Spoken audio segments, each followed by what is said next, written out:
BPL নিয়ে চারদিকে এখন বিনোদনের অভাব নেই, তবে খেলার চেয়ে মাঠের বাইরের নাটকেই যেন বেশি জমে উঠেছে। হঠাৎ শোনা যাচ্ছে কেউ কেউ নাকি বিপিএল বয়কটের ডাক দিচ্ছে। আমি তো শুনে হেসেই কুল পাচ্ছি না। বিপিএল বয়কট করলে বিপিএল কমিটির কত বড় লস হয়ে যাবে সেটাকে একবার ভেবে দেখেছেন? চলুন আজ একটু সেই তথাকথিত স্টারদের আমলনামায় দেখে আসি, যারা মাঠের পারফরমেন্সের চেয়ে বয়কট নাটকে বেশি পটু। শুরুতে আমাদের সবার প্রিয় অলরাউন্ডার মেহেদী হাসান মিরাজ। মিরাজ ভাই, আপনি তো পুরো 10টা ম্যাচ খেললেন, তাই না? 10 ম্যাচে আপনার টোটাল রান কত জানেন? মাত্র 73, তাও আবার 100-এর নিচে স্ট্রাইক রেটে। টি-20 ক্রিকেটে 10 ম্যাচ খেলে 100-এর নিচে স্ট্রাইক রেটে ব্যাট করা কতটা অপরাধ আপনি জানেন? তাও আবার আপনি রান করেছেন মাত্র 73 রান। এটা ভাই সাধারণ কোনো কাজ না, এটা করার জন্য অনেক সাধনা লাগে।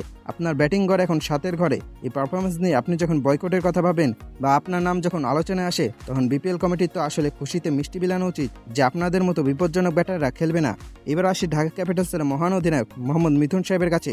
9 ম্যাচে তার টোটাল রান 154 আর স্ট্রাইক রেট 110-এর নিচে। টি-20-র এই যুগে এই কচ্ছপ গতির ব্যাটিং দিয়ে আপনি নাকি আবার ম্যাচ উইনার।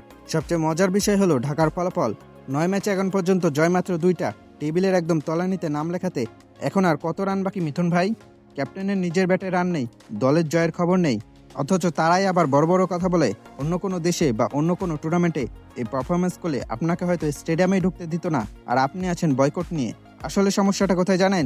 যখন মাঠে রান আসে না, যখন ক্যাপ্টেন হিসেবে দল জেতানো যায় না, তখনই মানুষ এসব আজেবাজে নাটক শুরু করে। আমি গ্যারান্টি দিয়ে বলতেছি, এই লজ্জাজনক পরিসংখ্যান ঢাকতেই হয়তো তারা আবার নতুন করে বয়কটের ডাক দিয়ে বসবে।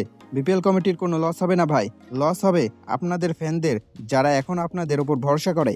10 ম্যাচে 73 রান আর 9 ম্যাচে 2 জয়, এই রেকর্ড নিয়ে যারা কথা বলে তাদের আসলে আয়নায় মুখ দেখা উচিত। আপনাদের কি মনে হয় এই গ্রেট প্লেয়াররা বয়কট করলে বিপিএল এ কি কোনো ক্ষতি হবে, নাকি বিপিএল আরও পরিচ্ছন্ন হবে?